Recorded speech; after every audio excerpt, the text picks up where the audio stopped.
Well, hi. My name is May, and this is Love Sam, which is a psychological horror game that came out in 2019, and it is about a small town romance. You find a diary in your room and you begin reading it. That is all I know. I'm excited. I hope you're excited. Let's go.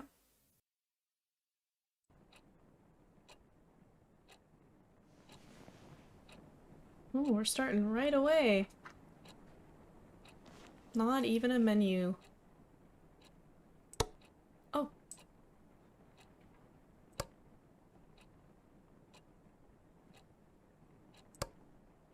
okay.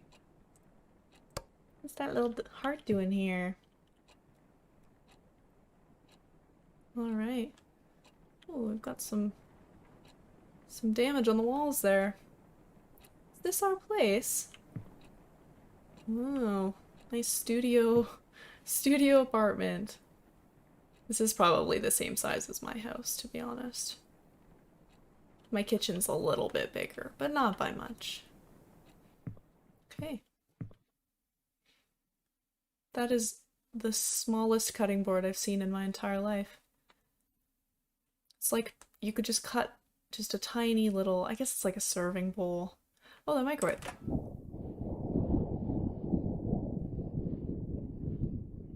I didn't like that I touched the microwave. I'll close it. Sorry about that. Ooh, I gotta do some dishes. What's this? Oh my gosh, the blur. I have no crouch, I don't think. Oh, I wanted to check the freezer, but I guess not. Okay. Let's head towards what we should be going to. I'll just see if there's anything else here first. Got some clothes. Oop. That would bother the shit out of me. A very big ticking clock would be annoying. Is this the front door or is this the bathroom? Assuming it's the bathroom. Where the F is the light? Oh god. What? Sounds so echoey in here too. Okay. Let's save that for another time. Okay, I can't close it. Oh, that's the light. Ah. Okay, I feel better. No one's behind there? Not yet.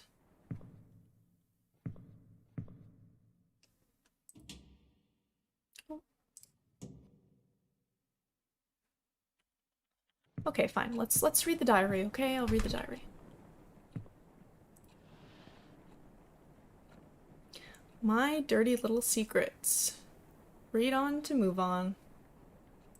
Okay, let's do it. Are you gonna let me?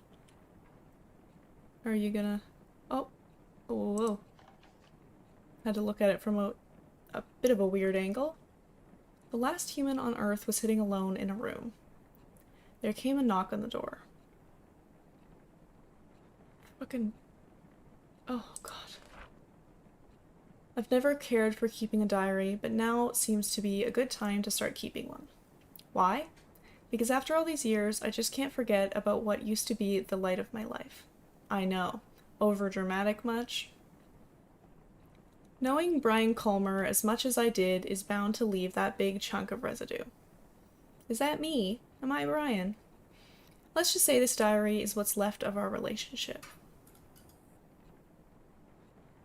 I don't like that. So I'm going to pretend it didn't happen. 3 years. No. 3 years have passed and the world around me is still the same. Well, except for me. I look like a mummified corpse. What would B say if he saw me again? B left Rosen Peak the moment he graduated high school to go to a fancy college of his dreams. Since then, I could only rely on my memories of him to keep on going. I wonder if it was the same for him too. Freaking... When you love someone, his whole existence just gets etched into your brain. So no matter how much B changes, I will always know it's him. But will B do the same for me? I know B liked me a lot too. but he was not the most likely person to remember stuff. Considering how long 3 years felt for me, it's possible he did forget about me. Or am I giving him too little credit? So here comes the big question. Will he remember me? Oh, it's a Ouija board. Okay, do I grab the pencil and just circle? Oh my gosh, I can't tell. Oh, I see. Okay. Let's just do yes, I guess. This isn't really a Ouija board. It's not really how it works. Okay. Who am I kidding? It's B we're talking about. We didn't have the most perfect relationship, but he won't just dump his memory of me down the toilet or something. He's too much of a nice guy for that. And don't forget cute. I just hope our time together was meaningful enough to him. Enough to make him cherish even the darkest ones. Speaking of cherishable memories, I wonder what happened to Joe's Diner. Used to be my favorite place, naturally because it was B's favorite place to begin with. If there were two things that were too good for Rose and Peak, it would be Brian and Joe's Diner. Home of the best pancakes in the world. Brian Colmer. Okay, so was it actually good, or was Brian just really into this place? Burger pancake. Things were so much easier back then. B could just go, hey, and I would be like, hey. Nothing but hanging out after that, with some occasional visit to Colton Hill. We had such a good thing going. This reads like a 14-year-old who thinks they have a really deep relationship. Will he remember my voice? Will he say hey to me again? Did time already ruin our moments? Oh, my phone was dead. I checked. Oh! Oh, fuck. Did I have the option? I just clicked. Hopefully that was purposeful and I didn't mess up.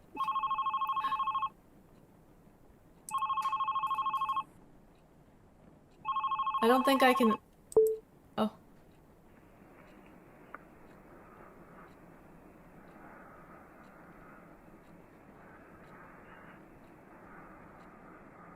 No, thank you.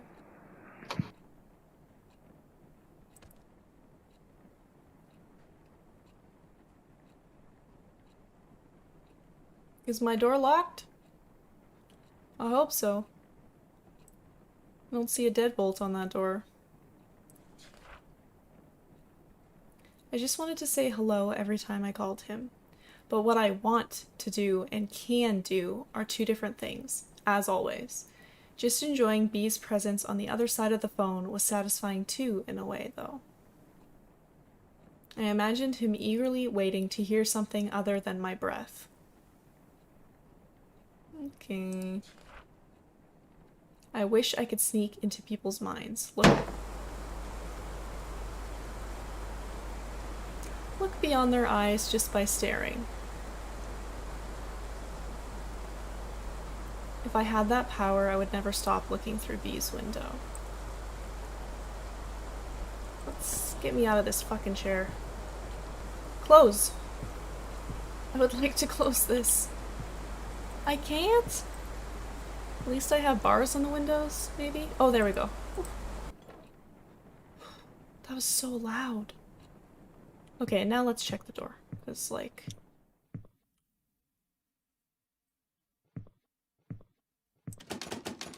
Okay, cool. Let's keep it that way.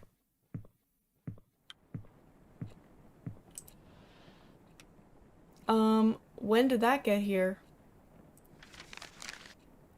August 21st, 2006. That, as a debut outfit, I admire your confidence, Sam. And with that, my whole high school years were probably over. First day of new school, and the new girl in town got classified as undesirable by what seems to be the queen of Wayrite Academy. I spent last night telling myself, confidence, Sam, confidence. but looks like I should have spent that time picking better clothes. I try not to care too much about blending in, but these kids already look at me like I'm a candy handed out by strangers. The package seems fine, but you know there's something fishy in there. Judging from their whispers, I could figure out they didn't know Waywright even accepted transfers. It's been less than 24 hours since I moved to Rosen Peak, and I already enjoy sitting alone in my dorm room more than attempt socializing with people who call me a city girl. Well, screw you too, hillbillies. Besides, I decided not to force myself into making friends after how my old friends decided to turn on me. I just hope these guys leave me alone at least. Keeping a diary sure can help keep things together in all the chaos. I haven't kept a diary since kindergarten, but this seems like a good time to restart. Kudos to Mom for giving me the advice. Oh shoot, almost forgot to call her. Write you later, diary. My only true friend. Love, Sam. Oh, I could have read it like this. Okay, well. Ooh, are we going to collect them here? That's a lot of space. Okay, I would rather you not look through my window, but... Will B remember the moment he came into my life? For me, it is as clear as the moment he left. So clear that the downfall of our relationship still cuts deep into my heart.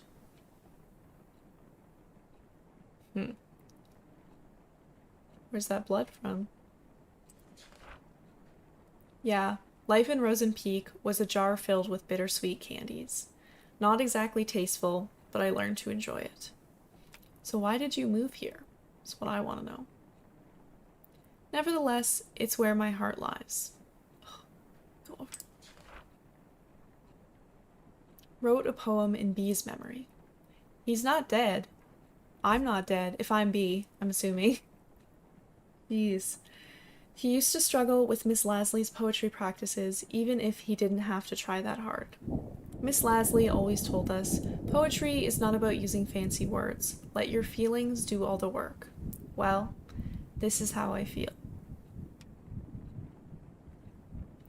I stand at his doorstep, heart filled with desire. He rushes down the stairs, heart red like fire. But before his spirit can soar, first he must answer the door.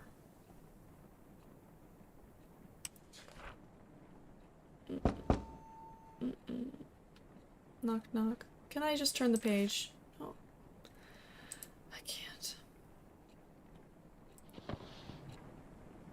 There's no one here. How many years has it been since I moved away?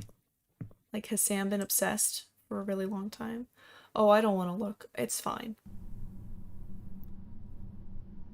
I can't fucking see a thing. No one can see anything in this. Does this need a clean or what?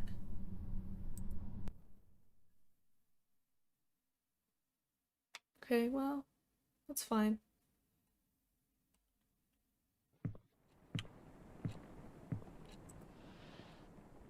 Another one. August 22nd, 2006. Stacy is a classic. FYI, she's the one who talked crap about my favorite vintage shirt. It's like she jumped straight out of cheesy teen drama. Blonde, hot, always talking, and a cheerleader. She even has a beefy jock for a boyfriend. I didn't want to start talking shit about someone already, but how could I resist? Every time I get in Stacy's view triggered an obvious bite back. Backbite. That's a weird word.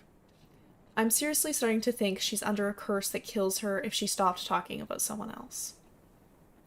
I'm Stacy. I'm pretty. Beautiful drawing. Sadly, coping with her bitchiness wasn't the hardest part of the day. Mom called again. As far as she knows, it's just rainbows and butterflies here in Rosen Peak. I can still remember the complicated face she made when I told her that my application was accepted by Waywright. None of us were expecting them to approve a transfer request of an 11th grader. Even if she told me she understands my need to move out of the city, I really feel guilty for leaving her alone. You already used up your last runaway chance, Sam. Get yourself together. If not for you, for Mom. What is so special about Waywright?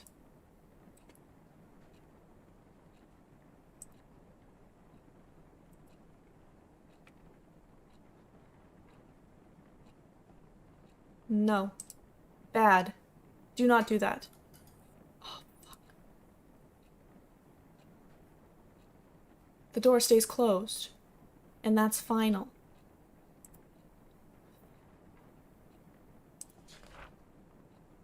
Other Wayrite kids were so predictable. Their doors were already open even before I put my hand on the knob. But B's door was closed shut and so beautifully painted. Everyone liked him but couldn't get him to open up. I knew there was something more behind that pretty paint. Something behind his bright smile. But on the other hand, being able to hang out with him was a good enough blessing for me. Enough to make me want to never leave his side. Never, ever.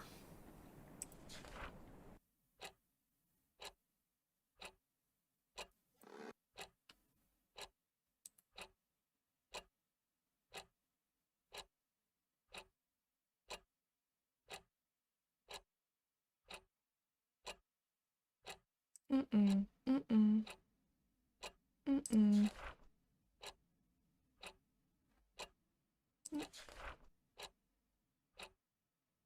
No, thank you.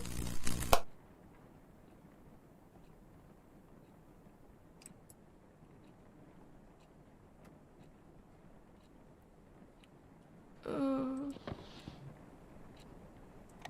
uh. This is for the bathroom, but it would still make me feel better.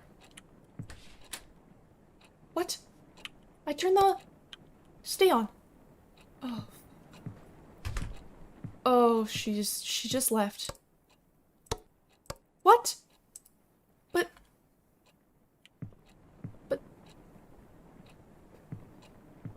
Can I use my phone light? My first Rosen Peak weekend. As the name itself gives away, the small town fits perfectly as a setting for a mystery horror genre. Lush forest, endless hills, and a lake that I'm certain is hiding a couple of dead bodies. I could pay a visit one day and take some gorgeous shots. As for now, I'm just gonna leave those POI on my to-do list, which is already filled with a crazy amount of homework. I now know why youngsters of Wayrite will try their best to get as far away from school as possible after class, to escape from choking on the pressure that teachers give them. Even on weekdays, pretty girls like Stacy will have their boyfriends give them a ride, and others make use of the power of public transportation to get to the more crowded part of town. It does feel too quiet with no one left in school, but at least I don't feel as lonely as I was in San Diego. At least I don't have to watch everyone I know turn their faces away like I'm some kind of demon spawn. At least I don't have to be reminded how fucked up things can be in a single moment. Moving on won't be that easy, but as long as I keep myself busy, it won't be that hard. As for my weekend plan, I'll just improvise in the morning. Write you later. Love, Sam. Okay. If San Diego wasn't working out, why go to a very, very small town where, arguably, people are a lot more cliquey and mean in small towns? Okay, we're just gonna pretend that the power isn't semi-out. B was always pushing his limits.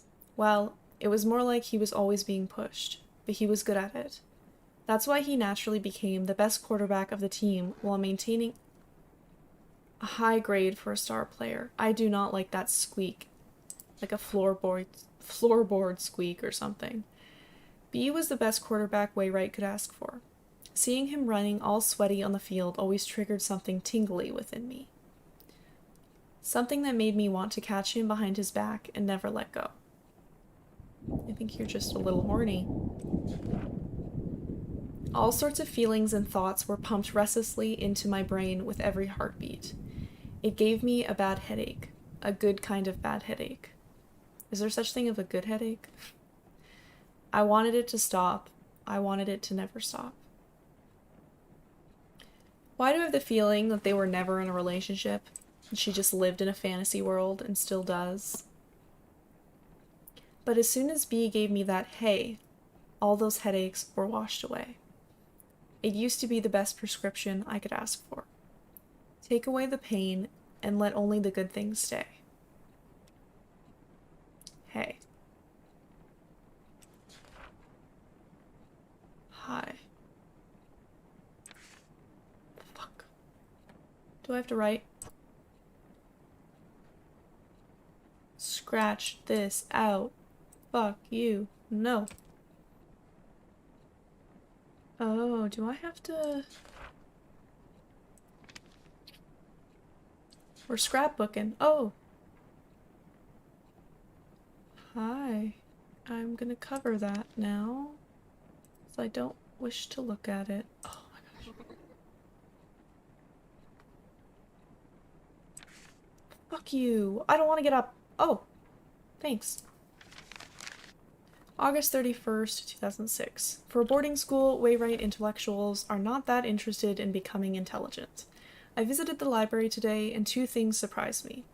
1. The place was much bigger than the one in my old school. Someone could get lost in here. Hiccup of the day. 2. I had a strong feeling that people rarely visited the library. Maybe because they feared being lost in here. The place was too clean. Even the books showed little sign of human touch. Now I feel sorry for complaining about Miss Lasley's book assignment. I wonder if Stacy is even thinking of picking a book. With her admiring her boyfriend Kyle's tattoo all day, I doubt she has spare time to do that. Is she depending on Kyle to do the reading for her? Seriously? According to what I saw so far, he's either busy reacting to whatever's coming out of Stacy's mouth or working up some shenanigans with his jock buddy. Brian, was it? So, yeah, right. In the meantime, I should be more concerned about myself than the well-being of the whole school. We too cool for books. I wonder if Stacy even really bullies her much or does much. Like, it could be just that this girl is obsessed with Stacy as well, for no reason.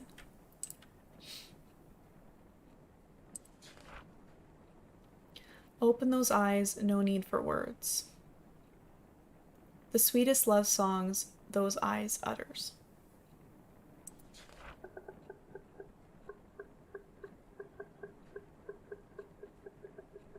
So turn around and sing for me.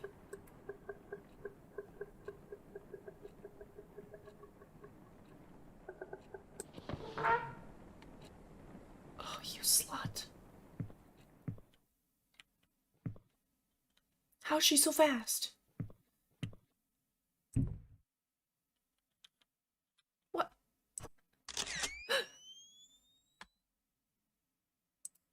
She's the fastest person I've ever met. What do I do with this damn thing? Put it in the fridge. I will beat you with this stick. You bitch. God damn, these lights just don't want to work. Oh, we shouldn't have done that. Okay, well, I have a stick now. So, thank you, I guess. I could go outside and get a stick, too. September 4th, 2006. I visited the library again. A bit more people than before. And among them was Brian. It's not worth a bother, but seeing a major skank's boyfriend's bud wandering around in a library is uncanny by anyone's standards. He must have been there to pick the book for Miss Lasley's assignment. I almost got too close to him, trying to see what he was going to pick. I really hope he didn't notice that. I'd rather be known as a regular geek than a creepy one. Well, a jock in a library? Now I've seen everything. This woman, this frickin' Sam, she is so into stereotypes. She's so... Stop putting people in labels, okay?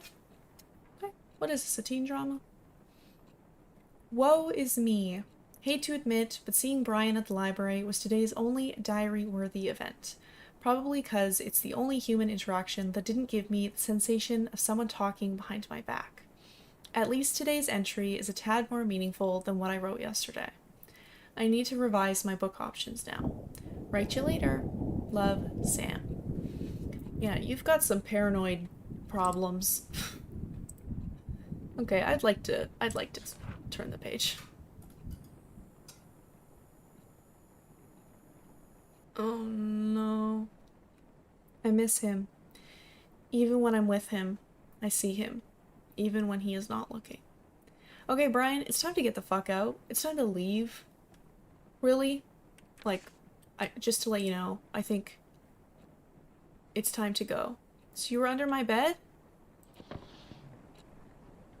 Do I have to check? Because I don't want to. Oh.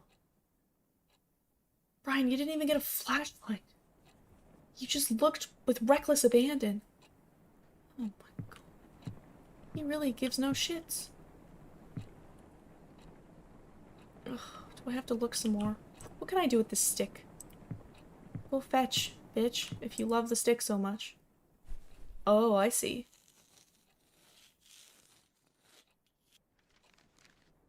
Oh, I thought I was just scraping her body. September 7th, 2006. It was Mr. Kane's ninth psychology class, and he still managed to come up with another lame activity. This time, he gave each of us a sheet and made us write down some of our own personal traits. As for the next 10 cringy minutes, why did I say as for? I don't know. For the next 10 cringy minutes, I managed to squeeze out some of the aspects of myself that I could hate less. After that, Mr. Kane told us to think about whether or not others would agree to each of them. He called it re-engaging the perspective towards oneself. Blah blah. Wow. Like I really needed to reevaluate my stupid self. But it's not the dumb subconscious exercise that's bugging me right now. When the papers were being passed around, Brian, yep, him again, kinda smiled at me. It's 11 p.m. now. Why am I writing about this? It's most likely an accidental glance, but I still don't know why the very image hovered in my head for the rest of class. Okay, the rest of the day. Stupid brain probs wanted an excuse for screwing up today's math test. Get out of my brain. I wish I could. Why do you have baby hands? You're so small. That was like doll's hands. Sam, are you dead? Because I think you're dead. And that's why you're haunting me and doing impossible things. Oh no, game, did you crash? Oh god. Almost crashed. As the time we spent together grew longer, one question kept on growing with it. What does the me in B's eyes look like? Crazy, psycho, stalker bitch. Does he see me as I see him? Does he see me as I see myself? Does he see me as I want him to? I screamed in agony. There was nobody to even hear it. Please don't scream. Will others think that I do not overthink? Frickin'. Here, let's read and then we'll pencil in stuff. Would never lie to my friends. Never use others for my personal gains. Won't betray anyone close to me. Never act on impulse. Don't run away from my responsibilities. Okay, well, so let's grab this here pencil. You absolutely overthink. Oh god. Why won't you show me the cursor? Okay. Would never lie to my friends. No, I'm sure you would lie. Never use others for my personal gains. Won't betray anyone close to me. You know, I think we're just gonna do a whole lot of no's. Oh! Am I a fucking freak? Oh!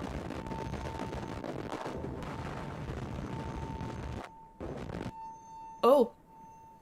That was a syringe. There we go. Oh. Okay. I was nice to the last one. I said you weren't a fucking freak, but I absolutely think you are. September 11th, 2006. I was returning some of the books I checked out when he came out of nowhere. Hey, anything worth reading?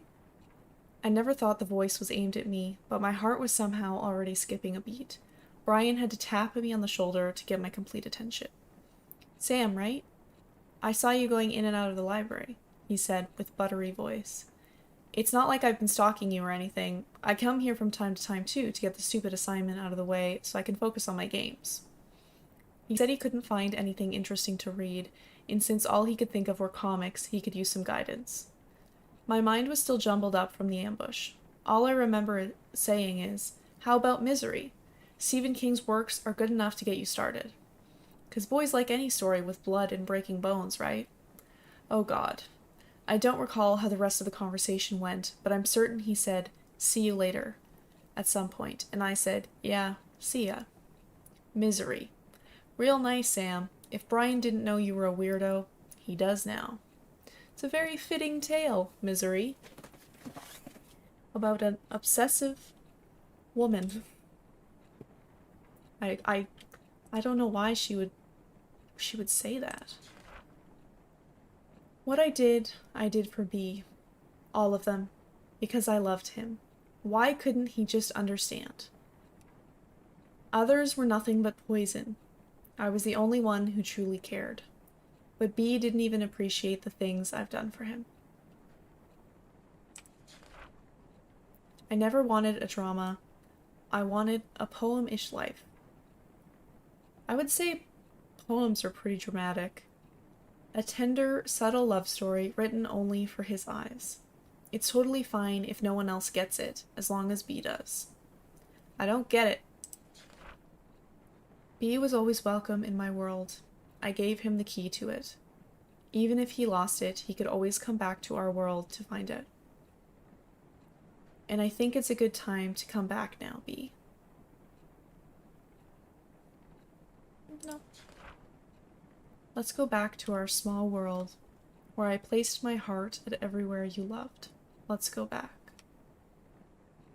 Let's go back.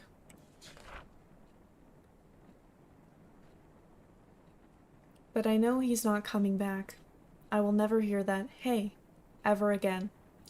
I will never know what's behind his door locked tight with smiles. Because I gave him my key, and B didn't. May I take this key? No? Gimme. Gimme the key. Oh. It never highlighted, so I just assumed it was... didn't want me.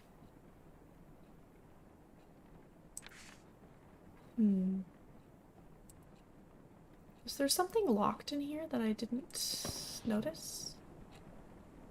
Ooh, this... Give me... Okay, is there... Crosshair. Let's see. Wasn't that activated already? In like the first beginning part? Why did it go away? It was so hard to see anything.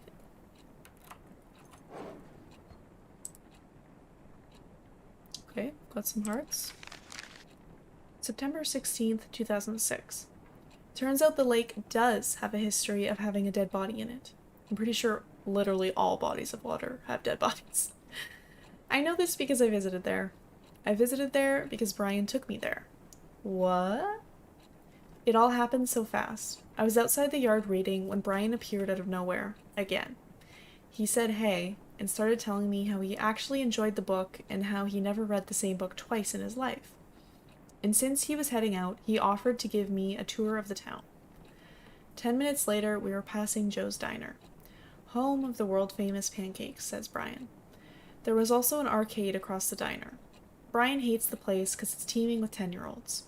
The donut shop was Brian's must-go-to place, too, unlike the music store, which, according to him, seriously needs to restock. I found my own POI, a bookstore. It was weird seeing a bookstore and a gym standing side by side, though. At the end of the tour, I finally got to taste that sweet pancake Brian worshipped. Out the window, I could see the weird gigantic hill that was also visible from my dorm room. Brian revealed that it's his secret base of some kind, since few people actually visit Colton Hill. He jokingly said he would take me there when I'm cool enough. After dinner, Brian dropped me off at the bus station and drove off to meet up with his friends. I was exhausted but hyped up beyond my limits. I can't sleep. How can I when the whole day just feels like a dream? Oh, a Sharpie. Thanks.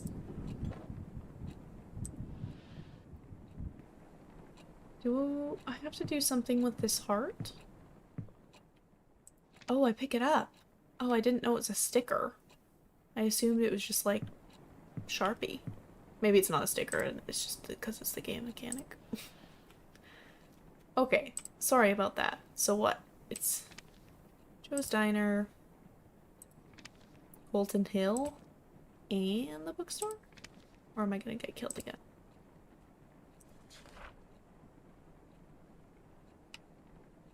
Broken memories, broken heart, broken neck, crack, crack, crack. Oops. She's a dummy. Try this again. It must be... Okay, Joe's Diner... Oh, I didn't put that there. No. Joe's Diner is definitely right, and I think Colton Hill is too. It must be the donut shop, because that's his other favorite. I do good, I guess. I miss Morning Dew Bakery. Bee never shut up about its donuts. So tasty. They did taste sweet, just like Bee's heart. Each bite was another memory to savor. It's a little weird to say. But just like a donut, it had an expiration date. It turned cold and bitter. I miss its warmth. I miss its sweetness. I need it. I need to eat it up. No, you need to go to the insane asylum, my friend. Don't eat me.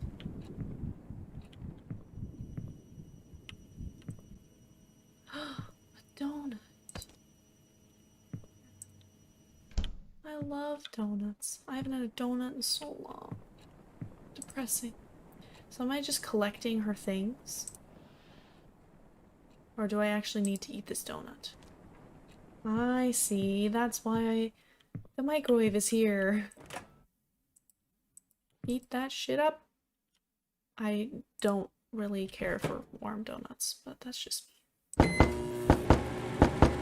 Oh.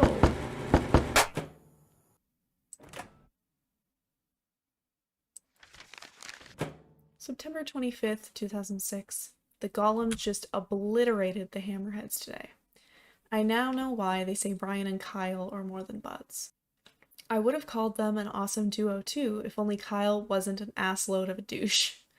I mean, the guy has his name tattooed on his arm.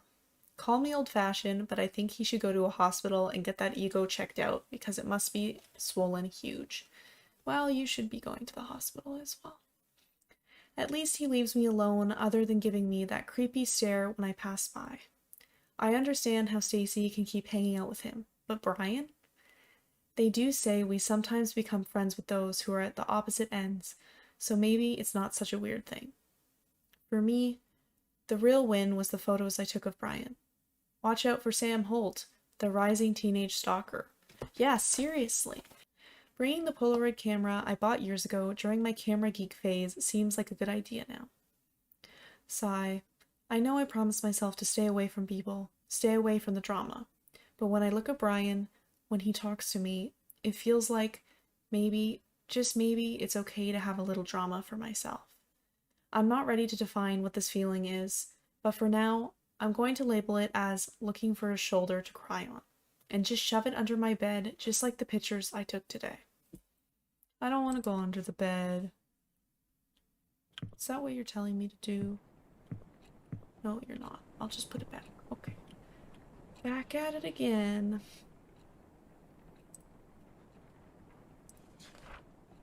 I hated every moment I was not with Bee. I was helpless. Every day I wanted to call him just so we could chat, but I was afraid of what Brian would think of it. It could even hurt his reputation. When I finally worked up the nerve to call, all I could do was listen to him say, "Hello?" That was as far as our late-night phone call chit-chat could go. I hung up, wondering if he knew who was on the other end of the line. How does she have his number? Did he call her? I don't remember, but I'm pretty sure that was not a thing. I remember the strong burning sensation that came every time I called him. That red, fiery sensation. Red. Oh, I don't even need... I thought I needed the Sharpie to finish the heart. But I guess not. So fucking red. You're bad at drawing hearts. You don't need to do it like that. Red everywhere. Sam and Brian, S and B, Sam and Brian, S and B, Sam and Brian, Sam and Brian. Now do I need the Sharpie? Oh. Finish what you started. Ugh. Sharpie. I didn't start anything, you psychopath. You did this. Oh god. Oh, hello. Oh.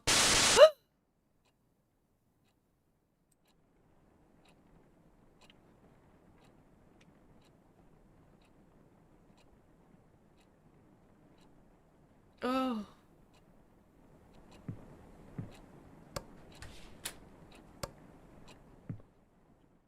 Oh, there's one in here. Ooh. No, fucking open. You shitter. Okay.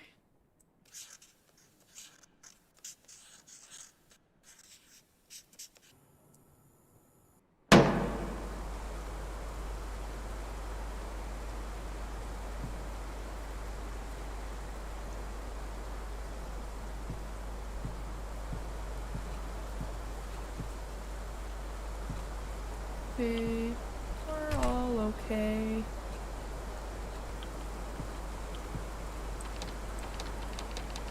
Fucking... Oh. Bitch.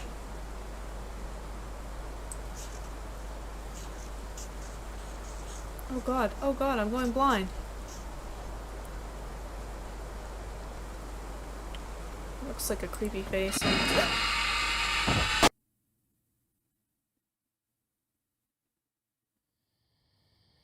Oh gosh. Oh. No, put me back inside. I would like to go back inside. Oh. Where am I okay. Oh, I see a gate over there. Oh. How did this happen?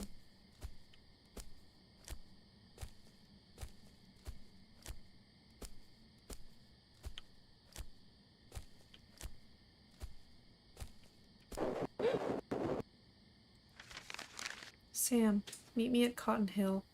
You know where to find me.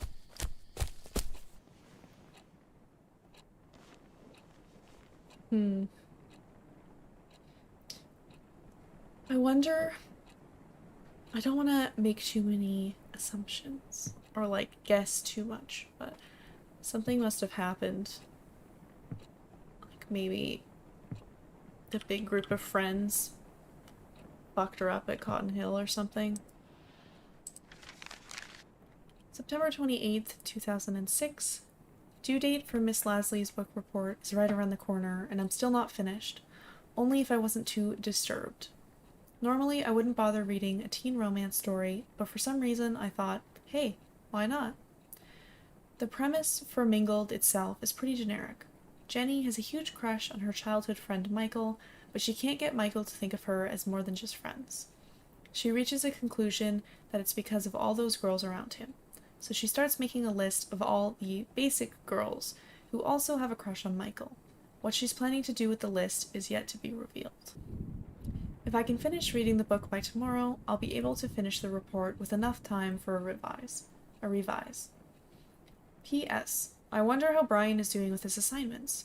Why am I interested? 'Cause he's been asking for my help with some of his works and I gladly agreed to. Why would I do that? Because by helping Brian focus on his practices so he can bring trophies to our beloved school, it's safe to say I'm part of a bigger cause. Not like I'm doing this for personal reasons, right? Like you give a shit about trophies for your school. You don't even like your school.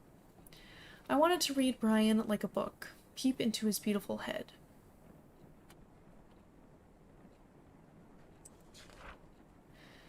Fill it with the desires I had to secretly incubate.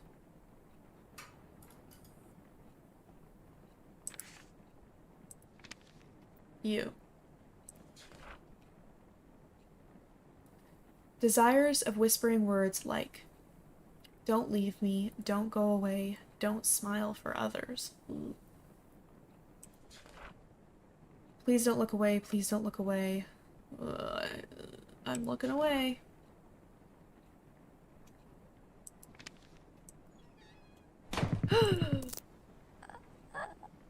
Sam, no.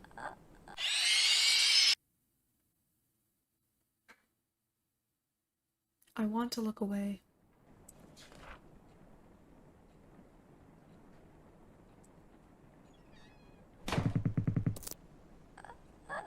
Oh, I have to pull. That bitch.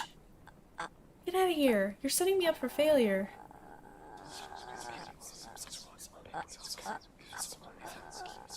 Stop it. Stop it. Oh, God. Where's my lamp? I guess it was on the ground, right? Oh, bitch.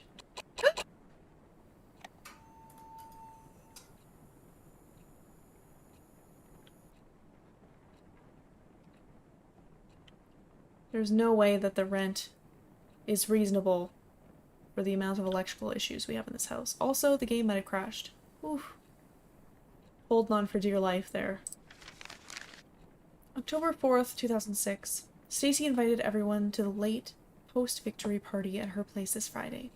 Weird that she told me this at the hallway herself.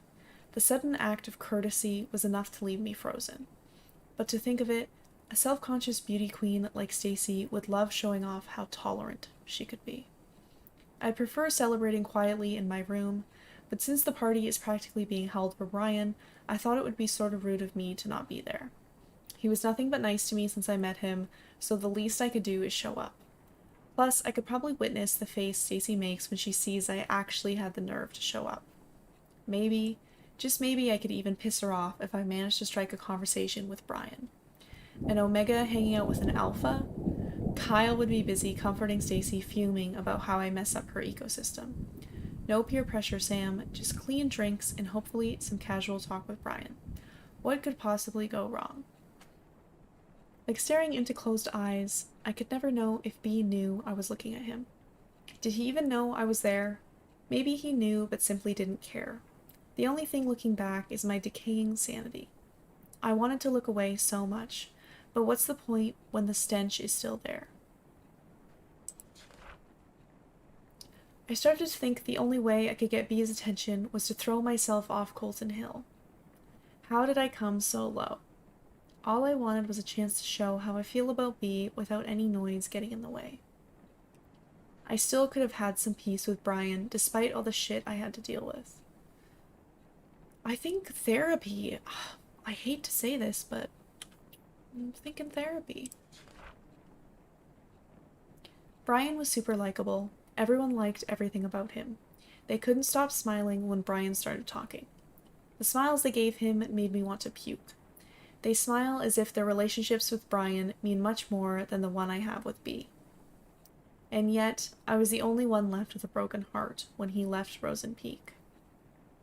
B was so determined about leaving that being a star player wasn't enough for him. B needed to be a fucking model student.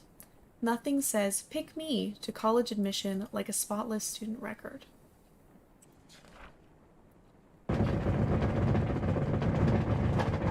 He can't just shake up my whole world and leave.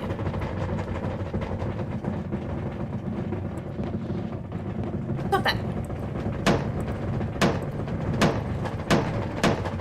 Cut it out. What is even in there? Oh, I gotta click.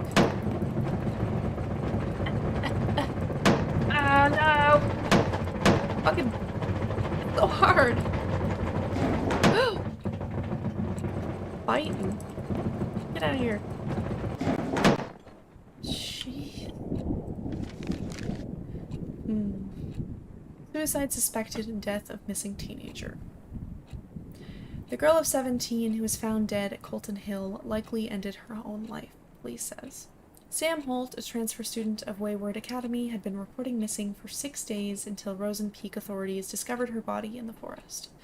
Due to days of heavy rain around the time of her death, the investigation on Miss Holt's death faced a few challenges. However, interviews with school faculty members and its students led to the possibility that she threw herself off the cliff of Colton Hill after months of rejection from her peers. She was rarely seen with others, says one of her former teachers. She was even publicly humiliated just before her disappearance. It must have worked as the tipping point for her. Rosen Peak police say the fall did not kill Sam instantly. It is possible she gasped for air through her broken neck before dying. Wayward Academy now faces a suspicion of neglecting its students, led by the mother of Sam. Okay. Are these pencils?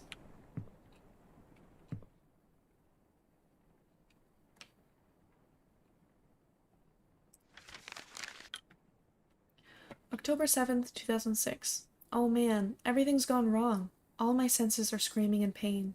I don't even remember drinking any booze. The pain only escalated the moment Brian texted me. You feeling okay? No, I was not okay. And why is Brian asking me this? Did I do something to him? According to Brian, I went from being quiet to crazy happy and cute. His words, not mine. Real quick. I was so close to being the center of the party that he had to bring me back to the dorm. Why can't I remember any of them? Congrats, Sam. You've reached a new low in life. Shit, is this it? Is this how I die? I sincerely asked Brian if there was a good place to kill myself. He said, maybe now is a good time to show you my secret hideout, since I passed the test by showing the whole school a different me. Is he seriously going to take me to his Colton Hill hideout? Tomorrow, I'm going to the so-called most romantic place in Rosen Peak with Brian. There's something in my head that's keeping me awake, and it's not hangover. Oh, Sam. Sam. Not only are you crazy, but you're also very, very naive. Where is her mom? I know she doesn't live with her mom, but you haven't told her any of this? And the teachers obviously saw that she was struggling and did dick all?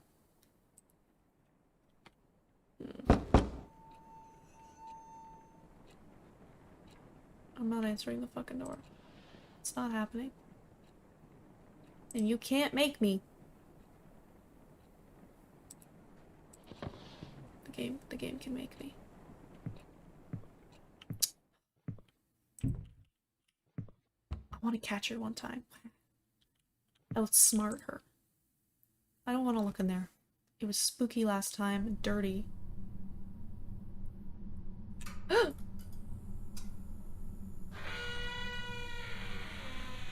Is this the bathroom? It is. Oh, whoa.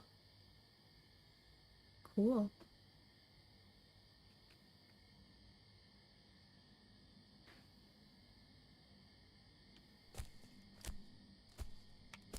I like to look at the ground because... Oh fuck, she's right there. Because it's easier to see. Would Brian really just push her? I doubt it.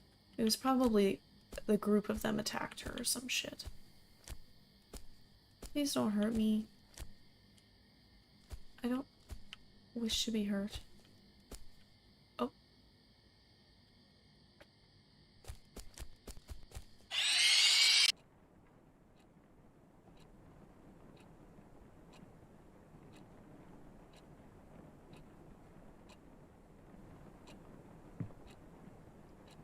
Alright, let's see. October 8th, 2006. Oh my god, Brian actually took me to Colton Hill. The hideout Brian mentioned had a wonderful view of the small town. The whole place under the golden sunset. The best part of this spot was that it is quite hidden and unsafe. You could easily roll down the hill if you are careless or drunk, and no one could find you for days. How awesome is that? Being drunk with that wonderful moment didn't cause any accident, though. We sat there for less than an hour, but it felt like an eternity. I can't even remember what we talked about. I do remember saying how beautiful Rosen Peak is, and Brian being all meh about it. I guess you can get fed up with views like this too.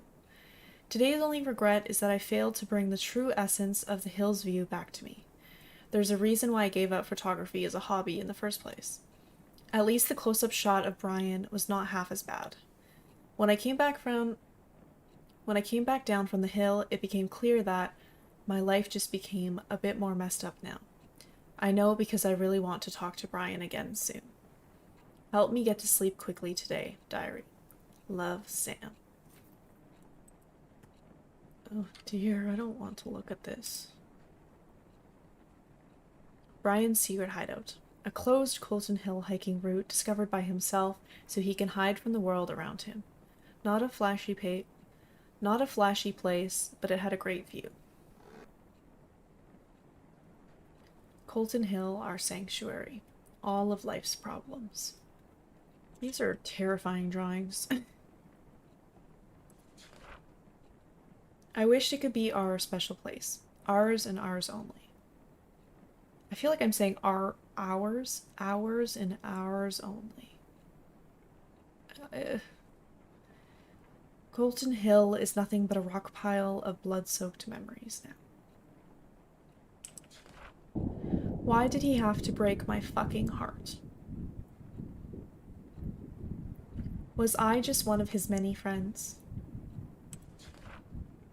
Maybe that's it. That's why he wanted to leave even after I told him we won't be together anymore. He thought he was too good for Rosen Peak. And me. To him, I was just a background in his picture.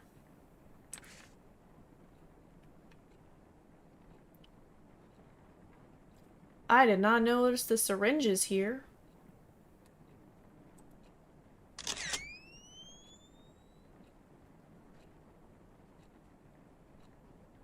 No.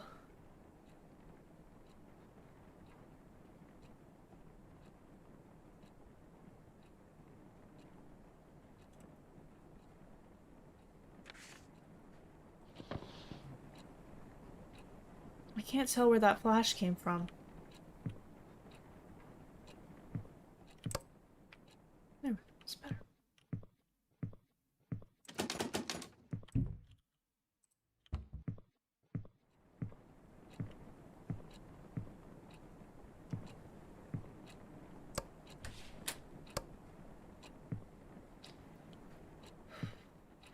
You don't deserve a face.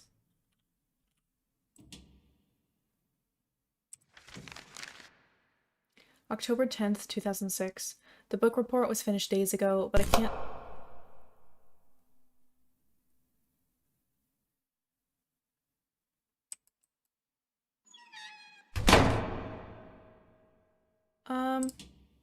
Sam? Sam, leave me alone! Oh god. Oh. Sam? Sam, fucking let me out!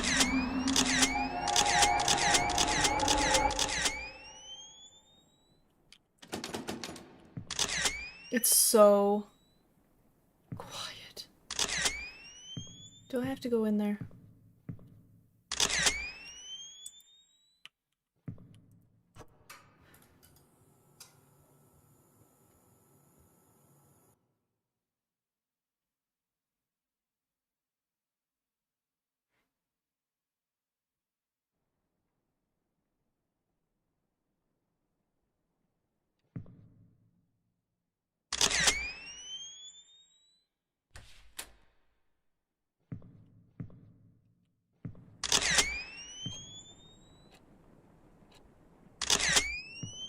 Can I just sit down and read? I didn't get to read.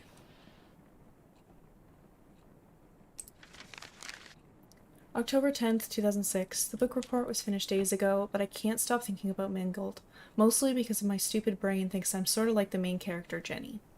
To summarize the rest of the book, Jenny goes on this jealousy-fueled sabotage rampage on every girl who has a crush on Michael. I know it sounds horrible without context, but it's actually kind of cute. She finally stands on top, but Michael finds out what she's done. He breaks Jenny's heart, saying he can't be sure of who she is anymore. Things work out in the end, but that's not why I sympathize with the dorky psycho girl.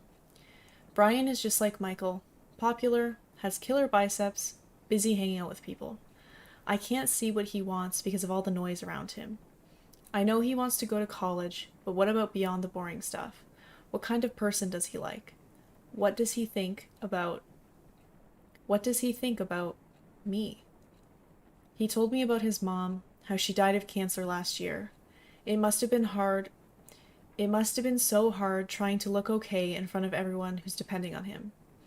I sometimes feel like he can't see me because he's so busy trying to meet everyone's expectations. I know how those around us can be hurtful, and it's dangerous to rely on them so much. I just wish I could tell Brian one day that I'm here for him. He can't see you because he's not trying to. He just wants a friend, perhaps.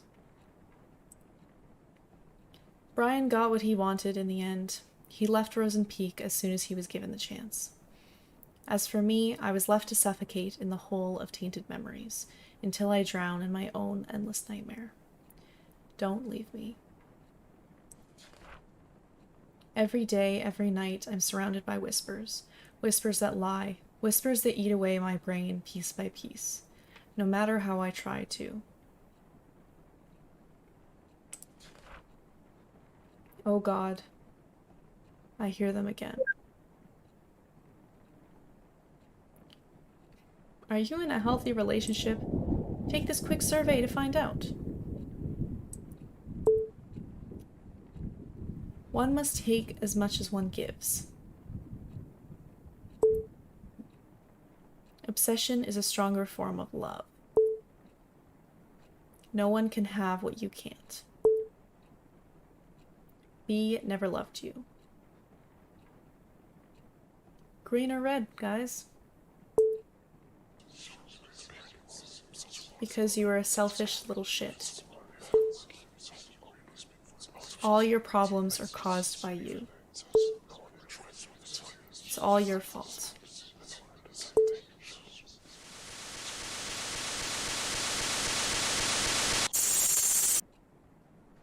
Your survey results. It looks like your eyes are still closed. It's like listening to your own voice only. Keep listening then. Maybe you'll understand something this time.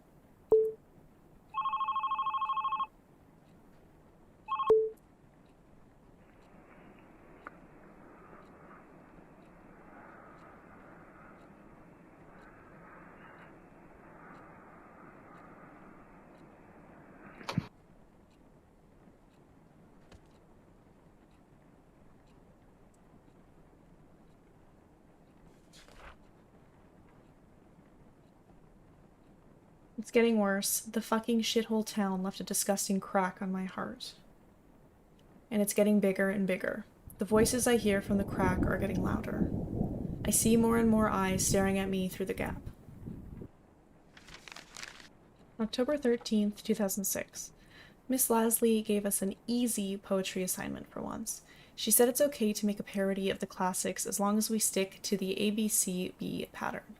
So I took the liberty of letting my imagination go ABC berserk. ABC berserk. Here is a slight taste of my early work. Roses are red, violets are blue. My life would have sucked if it wasn't for you. Call me Sam Spear, or is it Holt Spear?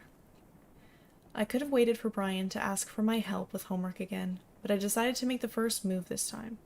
And guess what? He said he can handle it alone.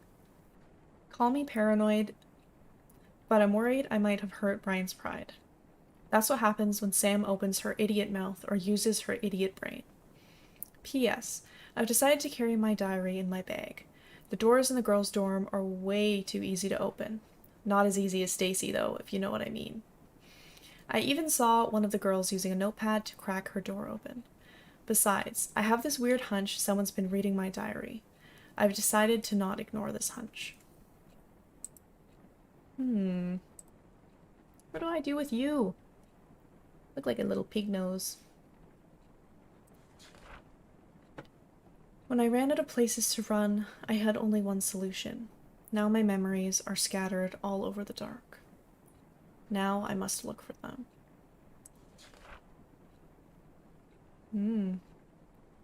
4. Are we looking for 4 things? I cherish your smile.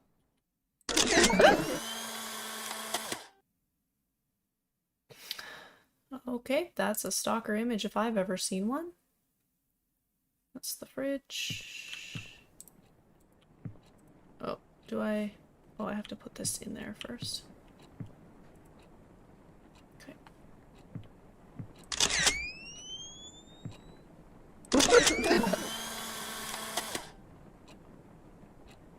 I indulge your gaze.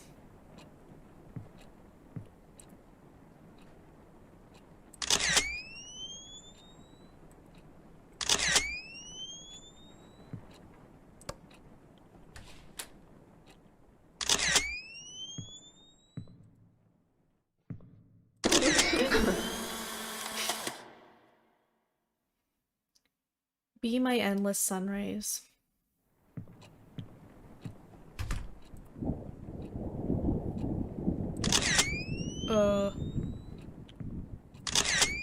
I didn't notice that it was all bloody on the ground.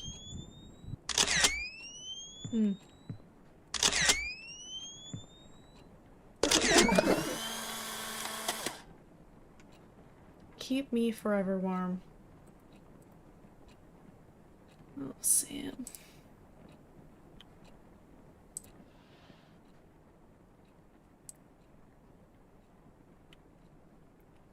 How do I know which is which?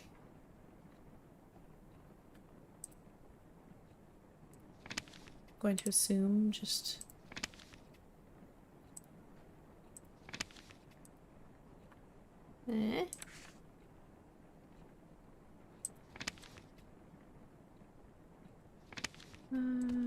Chair... No, this one. Cherish your smile. Indulge your gaze.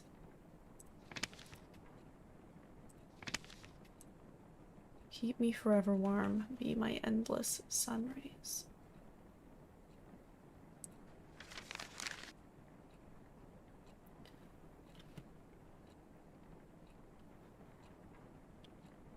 October 20th, 2006. With Brian preparing for a rematch with the Hammerheads, I once again gladly gave him a hand with the non-important homework stuff. I must say, the teachers here don't give their poor students a break just because a test is over. It's not like I'm burdened with helping out, but Brian is really trying hard to get good grades. From what I heard, he doesn't have much to worry about going to college since he's practically a local football star. Maybe his pushy police chief dad raised him to be an overachiever. It's funny how a model athlete like Brian got friends like Kyle who always find excuses to pull him out of school. It's unfair, really.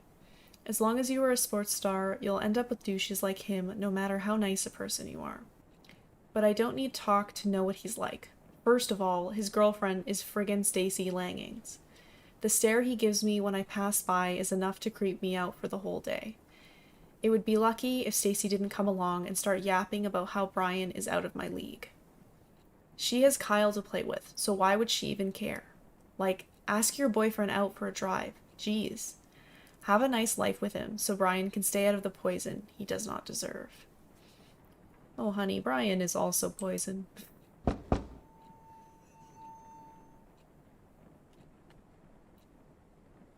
There's so much better guys out there, I'm sure, worth stalking, you know? Okay.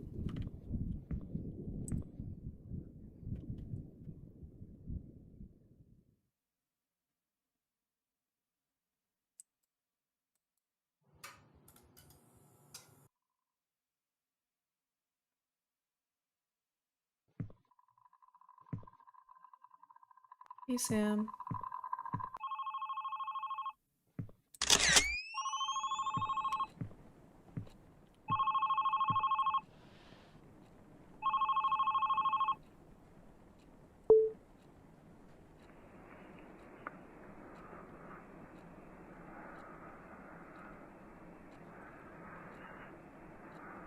Leave me alone.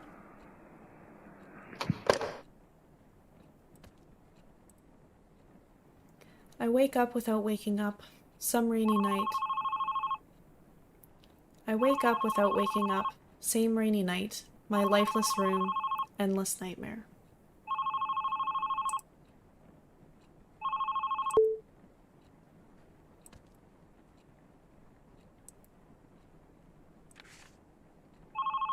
They're mad at me because I didn't answer.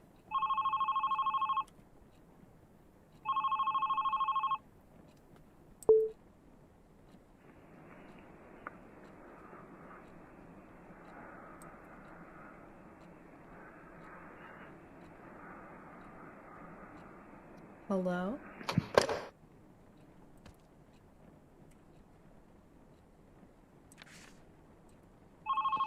Oh, for gosh sakes. Sam, just frickin' kill me.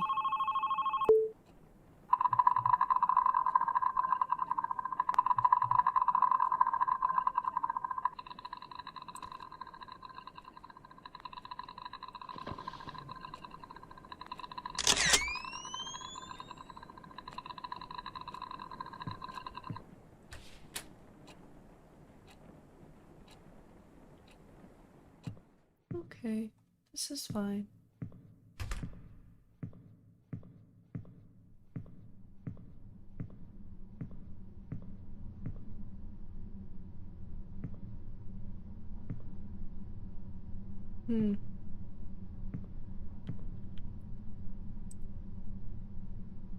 Greenheart University, discover your potential with our early admission program.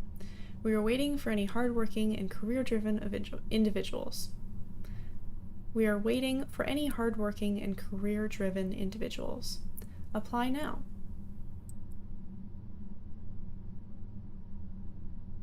What the fuck are you smiling at?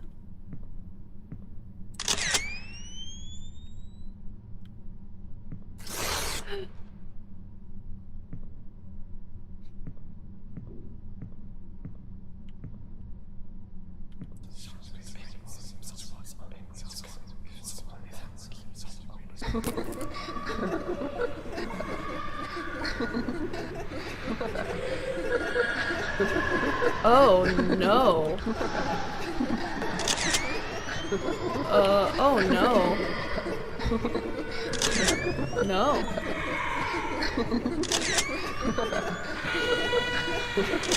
Oh, she caught me.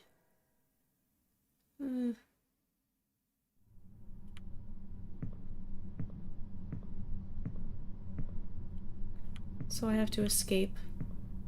Sounded like I heard like the creak of something, so I'm wondering if one of these opens up and I have to escape through it. Whew. I am ready now.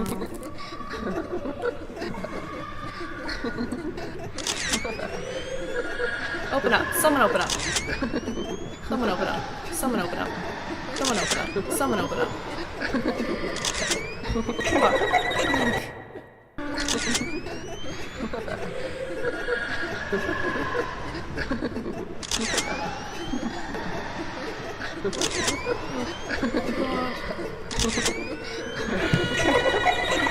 Oh shit.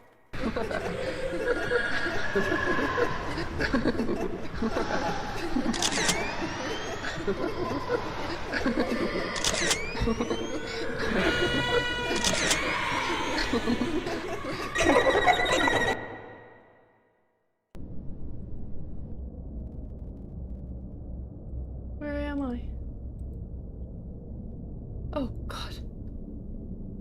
This is for 8. Don't pussy out. Push, push, push the shutter.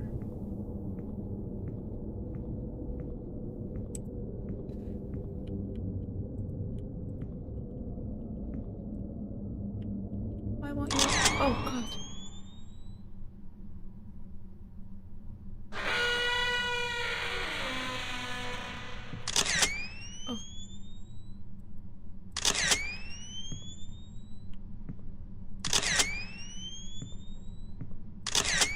You belong here.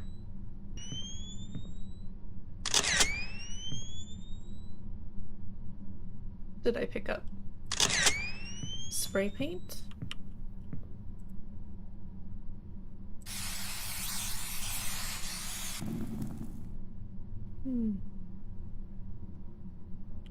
Spooky toilet.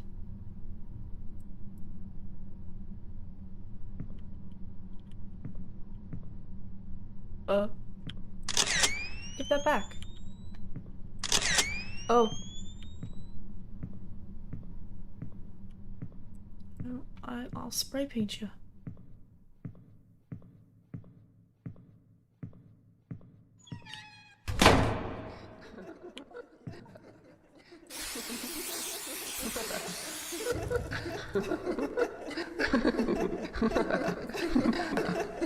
Is this a time thing?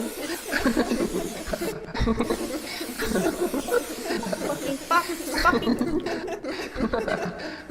Hurry up!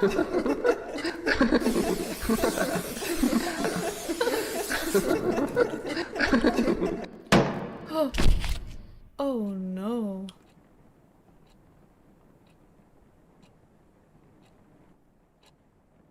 Oh, fuck. My house looks even grosser than before. Oh no.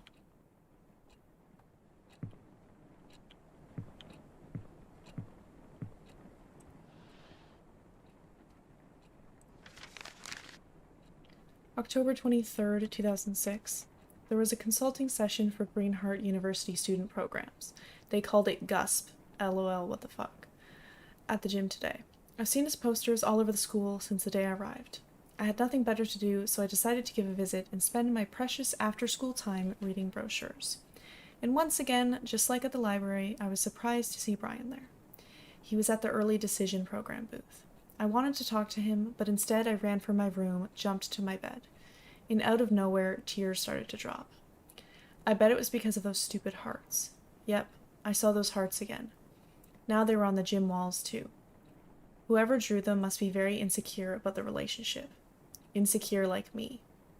Deep down, I know I want my own hearts on the walls, too, but seeing Brian at the university booth felt like finally getting punched by reality. I have no idea what I'll be doing in a couple of years. I thought of staying here at Rosen Peak, but with Brian preparing to leave, there's just no point to it. No Brian, no hearts on the wall. God, it's like my brain's creating a storm. I'm just gonna lie down for a bit. Hopefully, I'll wake up next week. My life is nothing but a repetition of waking up with nothing to live for. Not even a false hope to look forward to this time. Long time ago, when I finally got to accept my feelings for Brian, I thought everything was going to change, but every day was still just like every day. He was still a school star. I was still his friend. When you live in Rosen Peak, people expect things to stay the same.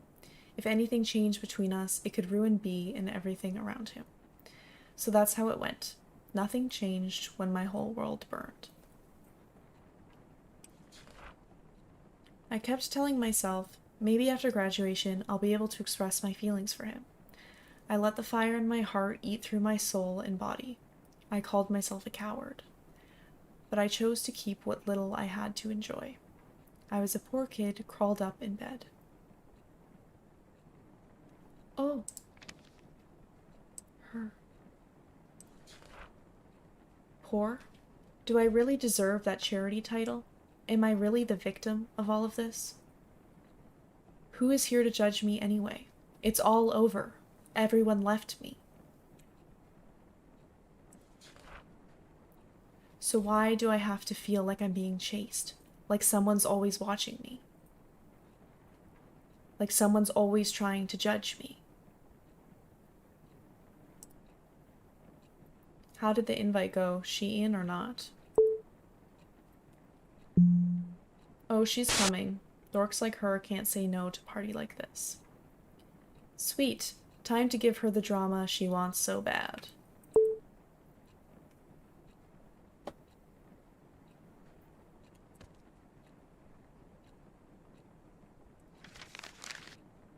November 2nd, 2006. I know I used half of this diary writing about Stacy being a bitch, but now she's just unstable. It wasn't even past the first class when I saw her arguing like crazy with Kyle. Heard her shouting something like, "I'm done doing shit for you," before storming away. Then she saw me. I was her next target. She strutted towards me and said, "This is all your fault. Why don't you go back to fucking San Diego?" Whoa, what did I do? She was off before I could even open my mouth. I turned to Kyle for answers, but he was gone too. Come to think of it, I rarely saw them hanging out recently, but I didn't know things were this intense. Brian's been acting weird too, though. He hasn't talked to me much recently. He even looks somewhat more upset than usual. I finally tried to ask him what is wrong, but he cut me short asking if I called him late last night again. All I could give was a blank face until Brian said, "Never mind," and walked away. What was that about? What did he mean by again? Calling him in the middle of the night for no reason is something I've dreamed of, but that doesn't mean I actually did it. What the hell is going on?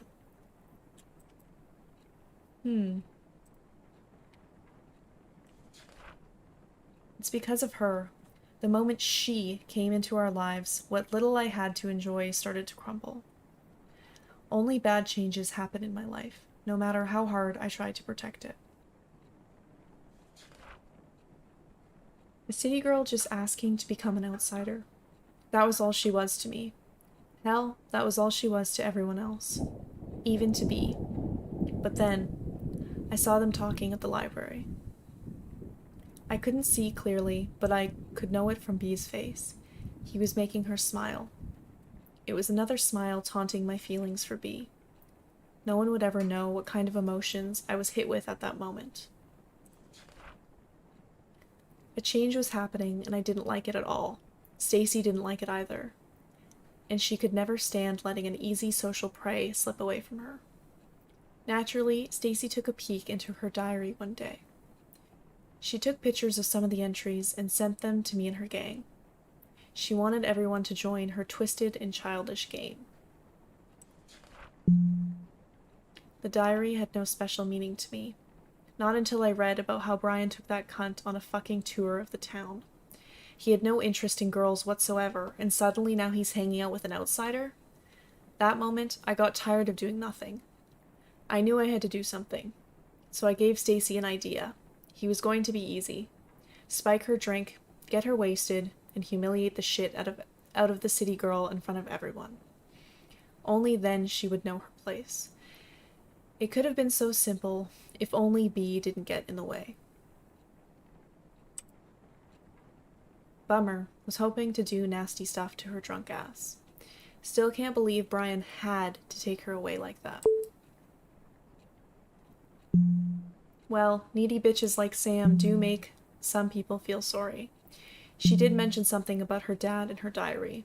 Bet she has some nasty daddy issues too. Got an idea. How about we show everyone how needy a bitch can be?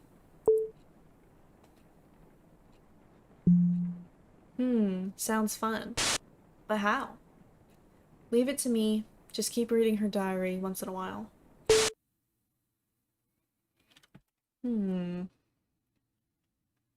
I guess I was wrong. And they are significantly more malicious than I thought. Oh dear.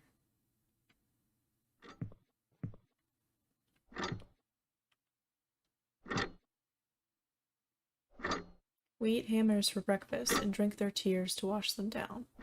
Go golems.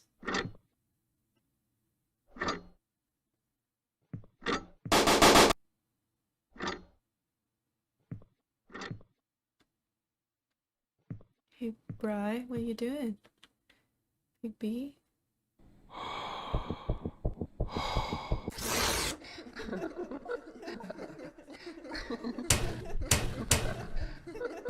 What the fuck are you smiling at?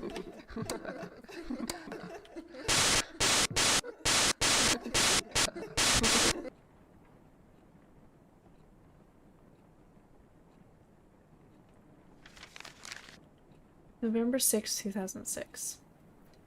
This is what is. I don't even know how to describe what happened this morning. This is fucked up. My hands are shaking again. started when I opened my locker and something poured out. For a few seconds, my brain was cut off from whatever was happening. When I finally looked down, there were dozens of pictures scattered on the hallway floor. All of them were pictures of Brian with gibberish written on them. The whole school was at the hallway. They looked at the pictures, then at me, and then at the pictures. Brian was there too. The face he gave me. The face of disgust. He turned away and left. He didn't even say anything. I tried to chase him, say something, anything to him. But the floor started spinning and people started whispering, like they knew what was going on. The air soon began to choke my throat. I swept what was on the floor and ran off to class. Of course, Stacy must have had something to do with this. I looked for her, but she was nowhere to be found. The rest of the day was about nothing but avoiding eye contact with anyone.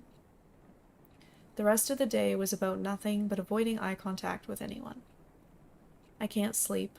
Brian's not answering any of my texts. There's no one to talk to.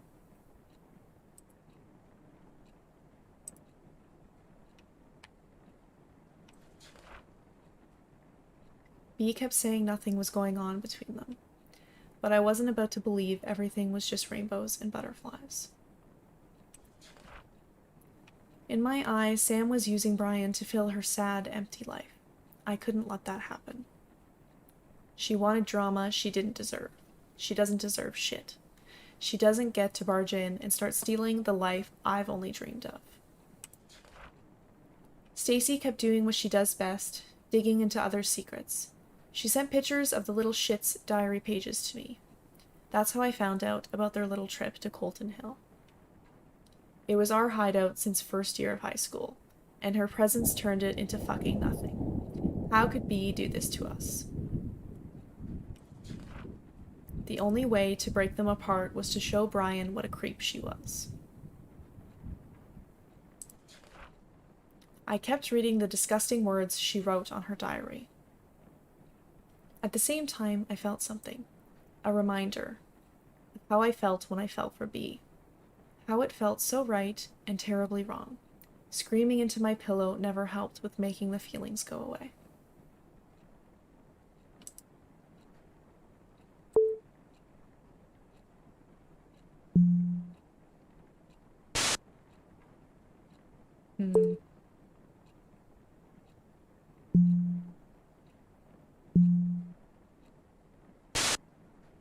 Sorry, I haven't been reading it at all. Babe, I think you're taking this too seriously. Did you find it or not? I think she knows I'm sneaking into her room. I can't find it anywhere. Babe, don't you think you're too obsessed with breaking them up? You're giving up now? Forget it. Please, babe. Maybe Brian doesn't even like the girl. I said forget it.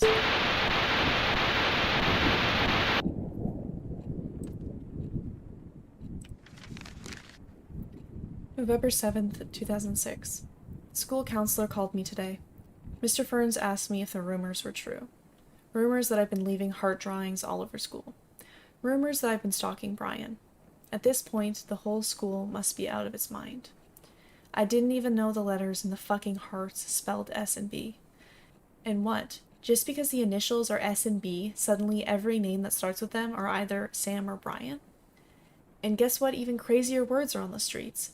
Sam Holt, the daughter of a child molester, craves forbidden love. How on earth did Stacy find out about Dad? Why would she do so much to fuck up my life? And where the fuck is she? Is she? You know what? I'm tired. I'm tired of waiting for Brian to listen to me. I'm tired of looking for words that describe this fucked up situation. I can't believe I have to go through this again so far from home, and so soon. Brian, please, please say something.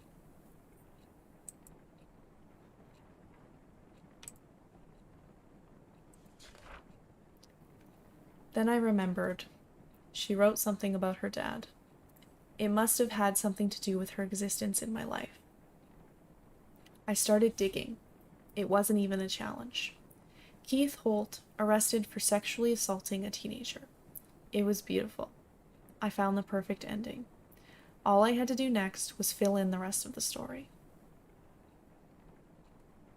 Oh my god, how could Sam Holt not kill herself? If my dad went on the news for touching teenage girls, That's bye-bye world for me, lol. Sam Holt calls Brian from a payphone in the middle of the night and silently listens to his voice. Oh no. Oh no, I missed that tweet, sorry. You know you've seen everything when your classmate's dad touches teenagers. How did he even get married? Maybe Sam's mom is that creep's victim? Sam Holt takes Brian's picture and keeps them hidden in her locker. Sam Holt draws hearts all over the school to let others know Brian is hers. A needy city girl with serious issues. She was just a disaster waiting to happen. No one, even Brian, would think otherwise. I made all the preparations while Stacy spread the rumors I created. It was never easy. I once almost got caught taking a picture of Brian using the restroom. But I kept going. Every picture I took was a love confession I could never make. Every heart I drew was my sacrifice for him. And in the end, I got what I wanted. When enough suspicion piled up on Sam, I stuffed all the pictures I took into her locker. It was a happy coincidence that B was there to see the spectacular unfold when it happened. It was over. Things were about to turn back to normal. And then, Stacy's drama-filled head exploded.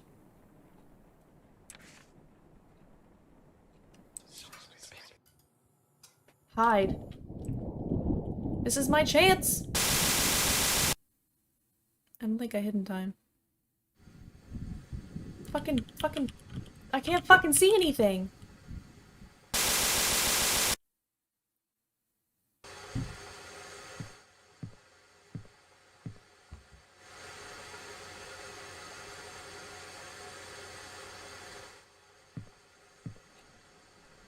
Oh god.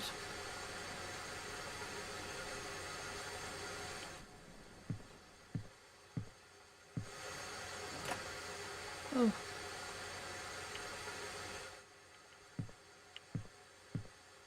Oh no.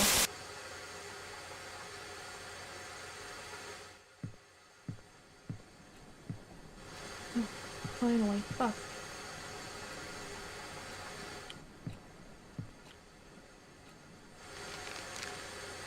I'm done watching you get away with the shit you've done to me. Did you really think I wouldn't find out? That you've been using me to break Sam and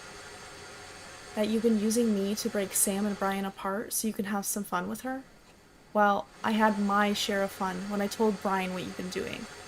You should have seen the face he made when I got to the part of you drawing those retarded hearts all over school.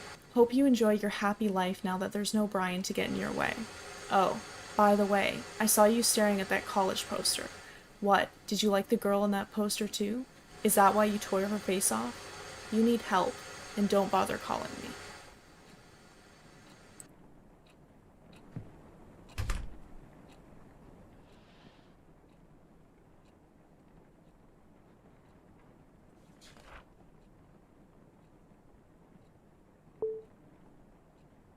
Please, man.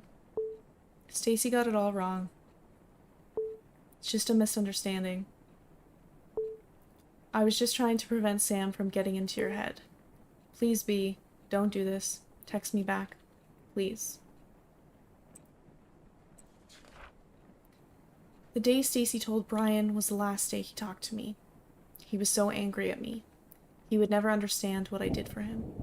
Typical. So fucking typical. Again, I was left alone to suffer. This time, someone had to pay for it.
I know I'm not talking a lot now, but it's because I wanna figure this out.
The stick around here?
Come out of here. Finally.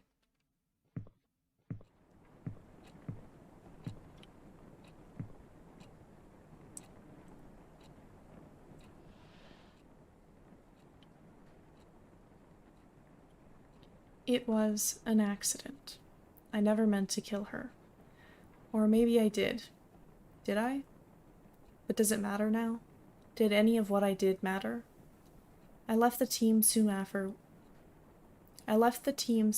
what happened at Colton. After that, the school. From what I've heard, Brian easily got accepted to the university. He left town right after graduation. The fact that he's a star athlete with notable school record worked like a charm. He's been growing the idea of leaving Rosen Peak since his mom died. Living alone with his obnoxious dad didn't help much with being attached to his hometown. We never got to talk about it seriously. Brian didn't really want to. But every time he hinted about leaving, I tried so hard to ignore what it meant for me. Even those college posters all over the school were laughing at me. They were making fun of the impending doom. They were all saying, "Haha, see? You're gonna die alone here." Maybe I knew. I knew that Bea took an interest in Sam because she was just a clueless new girl who was lonely enough to do anything for any guy who was nice to her. But jealousy is a strong creature. It quickly devoured my mind. Soon anger took control of me. And I just needed someone to be mad at other than Brian. Even after he left me, anger stayed. It devoured me whole. And again, it's time to wake up.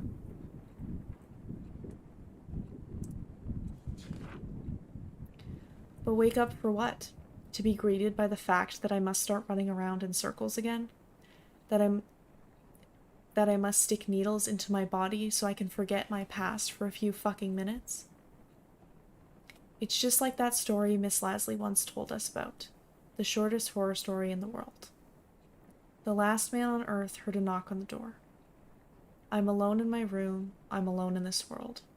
There's someone knocking on the door. I don't know who it is, but I keep the door locked. No one comes in. No one goes out. I'm so tired. I just want it to end. Let's just wake up. Let's just open the door. I don't care who or what's waiting for me.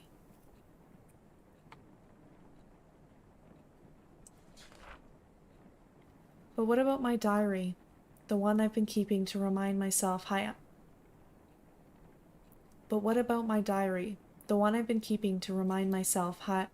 I am the victim of everything that's happened. I don't know what I would do without it. What will keep me from going insane? So here comes the big question. Should I keep it?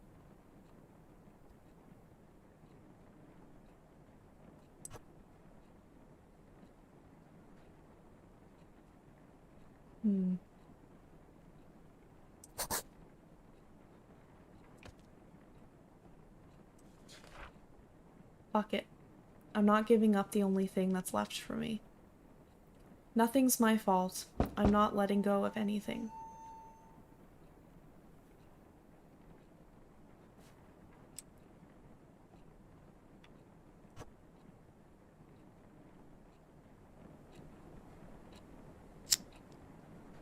Oh, fuck me.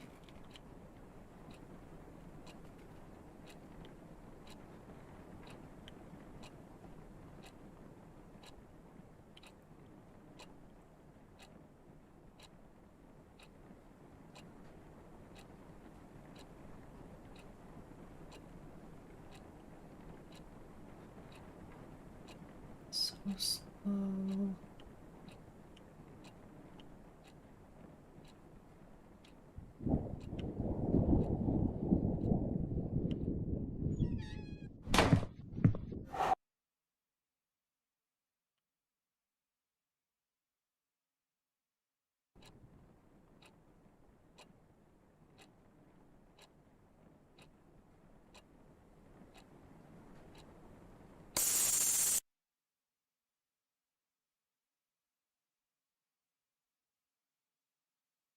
It will never end. Okay, so before I do the critique, I am going to do the other ending, which I'm assuming is if I do get rid of the book or burn the book. So let's do that quick. We are going to get rid of it. I assume we should burn it. No, it's time to admit, I've been keeping a memory of lies. I'm the only one to blame for the shit I had to deal with. It's about time I burned it. But what after that? I could open the door out of here, face whatever's waiting for me. Or I could just stay with the fire and let go. Whatever the choice, it's time to say goodbye. Okay, is it time? Come on. Oh, God.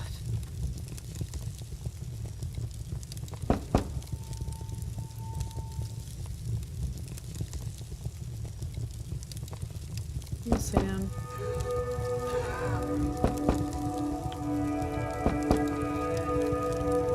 Here we go.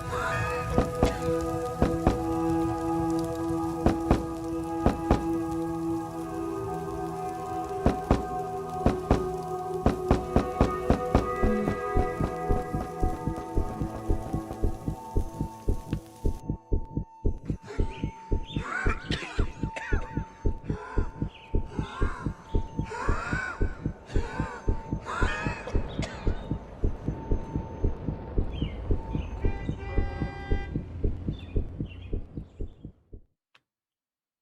I was finally awake.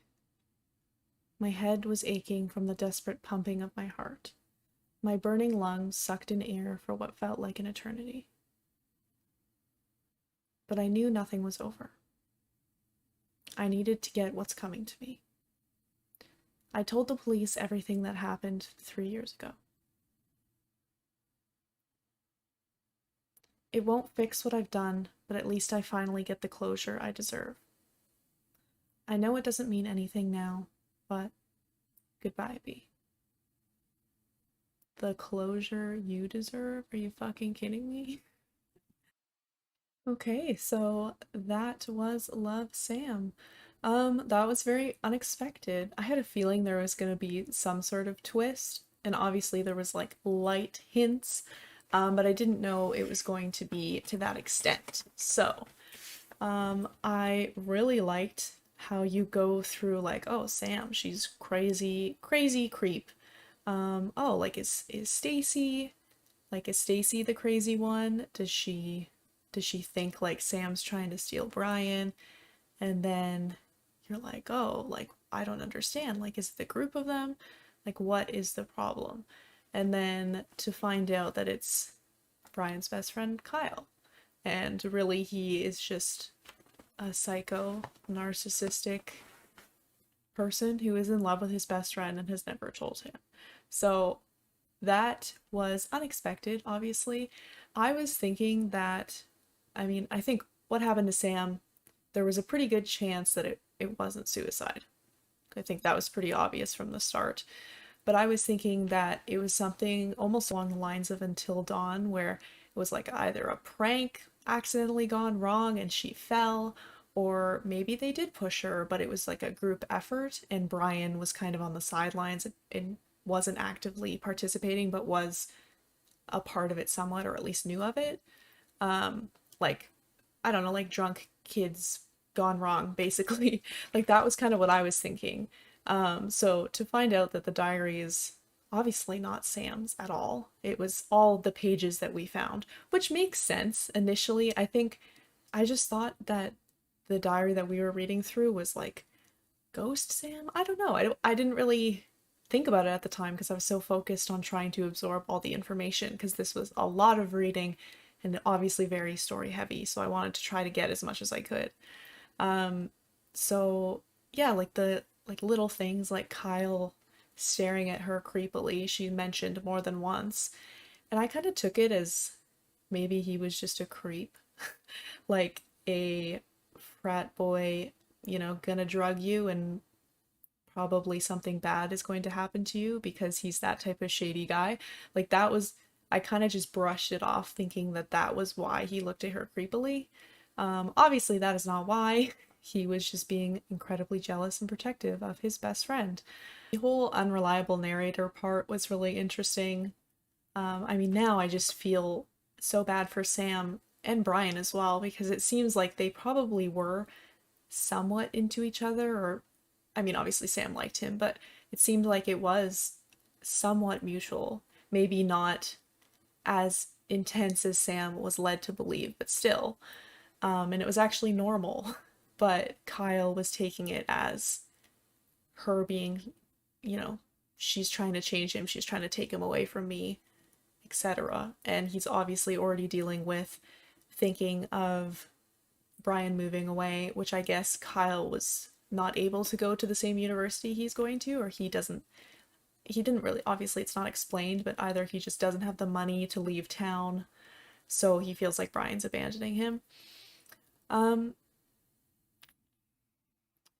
For the ending, the reason I said keep the journal was because for some reason I was thinking that that would like eventually someone is going to find that and it's going to be evidence because I had zero faith that Kyle was going to go to the police. So I'm actually surprised that he does in the other ending because I was like, there's no way. He basically he knows what he did was wrong, but he it doesn't really regret it. Like he has been struggling with drugs and guilt and association, but so much of what he talks about is all about him.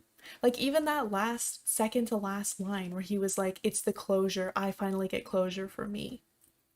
What about closure for fucking everybody else? What about closure for Sam's family and like just in general, like Brian.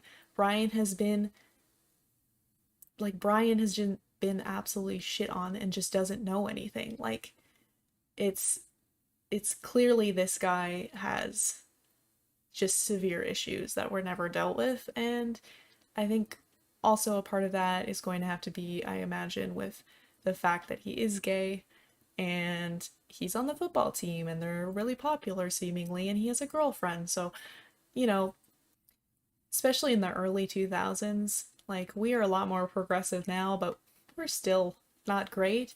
And back then was homophobia was pretty freaking wild still. So to have the courage to tell your best friend that without, I mean, even if it was a girl and a guy, it doesn't really matter because there's also that thing of telling your best friend that you're in love with them or something like that and worrying that it's going to destroy your friendship. So that also kind of plays a role in it.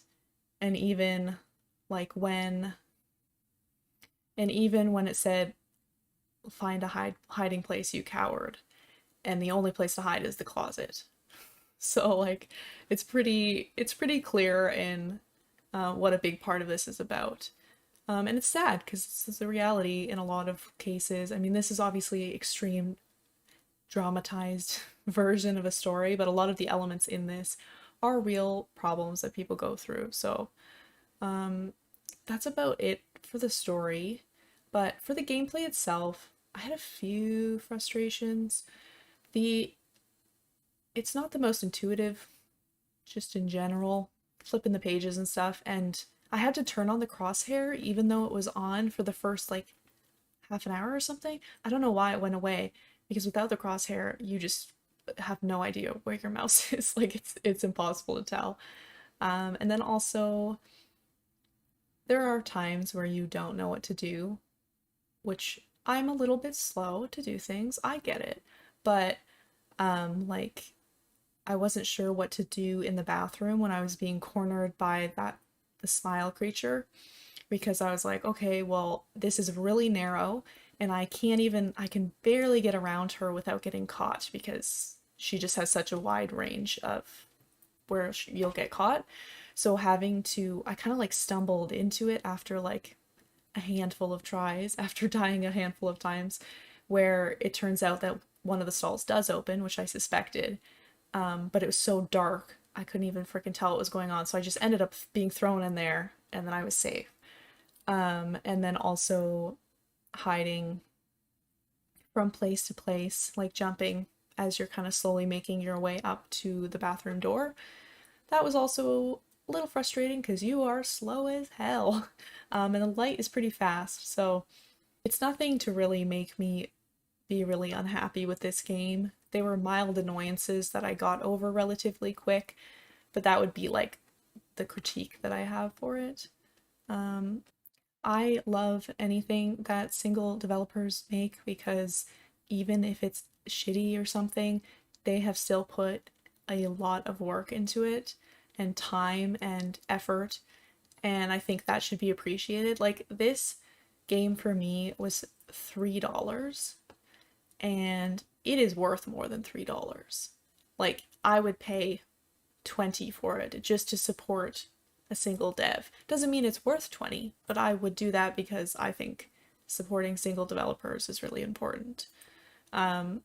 So, and this game is far from shitty too. Like this is a pretty high level indie game. Anyway, if you have made it this far, thank you so much for watching. You could have clicked on any video, but you clicked on mine, and I really appreciate that. I hope you guys have a good day, and I will see you next time. Bye, guys.